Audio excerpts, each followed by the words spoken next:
ರಾಮನ ಜನ್ಮಭೂಮಿಯಾದ ಅಯೋಧ್ಯಕ್ಕೆ ನೀವೇನಾದ್ರೂ ಹೋಗ್ಬೇಕಂತ ಪ್ಲಾನ್ ಮಾಡ್ತಿದ್ರೆ ಈ ವಿಡಿಯೋ ನಿಮ್ಗೋಸ್ಕರನೇ. ವಿಡಿಯೋನ ಸೇವ್ ಮಾಡ್ಕೊಳ್ಳಿ, ಅದೇ ತರ ಫಾಲೋ ಮಾಡದೆ ನೋಡ್ತಿದ್ರೆ ಖಂಡಿತ ಫಾಲೋನು ಮಾಡ್ಕೊಳ್ಳಿ. ಜನವರಿ 22ನೇ ತಾರೀಕು ರಾಮ್ ಮಂದಿರ್ ಓಪನ್ ಆಗಲಿದೆ. ಹಲವಾರು ಜನ ಅದಕ್ಕೆ ಹೋಗಕ್ಕೆ ಪ್ಲಾನ್ ಮಾಡಿರ್ತೀರಾ. ಟ್ರೈನ್ ಅಲ್ಲಿ ಹೋಗ್ತಿದ್ದೀರಾ ಅಂದ್ರೆ ಯಾವ ತರ ಹೋಗೋದಂತ ನೋಡೋಣ. ಅಯೋಧ್ಯ ಬಂದು ಉತ್ತರ ಪ್ರದೇಶದಲ್ಲಿದೆ. ಬೆಂಗಳೂರಿಂದ ಅಯೋಧ್ಯಕ್ಕೆ ನಿಮ್ಗೆ ಸುಮಾರು 1900 ಕಿಲೋಮೀಟರ್ ಆಗುತ್ತೆ. ಟ್ರೈನ್ ಅಲ್ಲಿ ಹೋಗ್ತಿದ್ದೀರಾ ಅಂದ್ರೆ 40 ಅವರ್ಸ್ ಇಂದ 45 ಅವರ್ಸ್ ಆಗ್ಬೋದು ನಿಮ್ಗೆ ರೀಚ್ ಆಗಕ್ಕೆ. ಆಲ್ಮೋಸ್ಟ್ 2 ಡೇಸ್ ತಗೊಳುತ್ತೆ.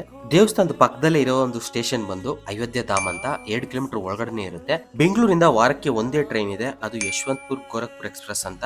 ಥರ್ಸ್ಡೇ ಮಾತ್ರ ಇದೆ. ನೈಟ್ 11:40ಗೆ ಸ್ಟಾರ್ಟ್ ಆಗುತ್ತೆ. ಟಿಕೆಟ್ ಬಂದು 820 ರೂಪಾಯಿ ಸ್ಲೀಪರ್ ಅಲ್ಲಿ. ಅಯೋಧ್ಯೆಯಿಂದ ತುಂಬಾ ಹತ್ತಿರದಲ್ಲಿರುವಂತಹ ಸ್ಥಳಗಳು ಬಂದು ಪ್ರಯಾಗ್ರಾಜ್ ಮತ್ತೆ ವಾರಣಾಸಿ. ಪ್ರಯಾಗ್ರಾಜ್ಗೆ 168 ಕಿಲೋಮೀಟರ್ ಆಗುತ್ತೆ. ಬೆಂಗಳೂರಿಂದ ಡೈಲಿ ನಿಮ್ಗೆ ತುಂಬಾ ಟ್ರೈನ್ಸ್ ಇರೋದ್ರಿಂದ ನೀವು ಪ್ರಯಾಗ್ರಾಜ್ ಹೋಗಿ ಅಲ್ಲಿಂದ ಬಸ್ ಅಲ್ಲಿ ನೀವು ಅಯೋಧ್ಯೆಗೆ ಹೋಗ್ಬೋದು. ಇದೊಂದು ಆಪ್ಷನ್ ನಿಮ್ಗೆ. ಈ ವಿಡಿಯೋನ ನಿಮ್ ಫ್ರೆಂಡ್ಸ್ ಗೆ ಶೇರ್ ಮಾಡಿ, ಯೂಸ್ಫುಲ್ ಆಗಿರುತ್ತೆ. ನೆಕ್ಸ್ಟ್ ವಿಡಿಯೋದಲ್ಲಿ ಫ್ಲೈಟ್ ಅಲ್ಲಿ ಯಾವ ತರ ಅಯೋಧ್ಯೆ ರೀಚ್ ಆಗ್ಬೋದು ಅಂತ ನೋಡೋಣ.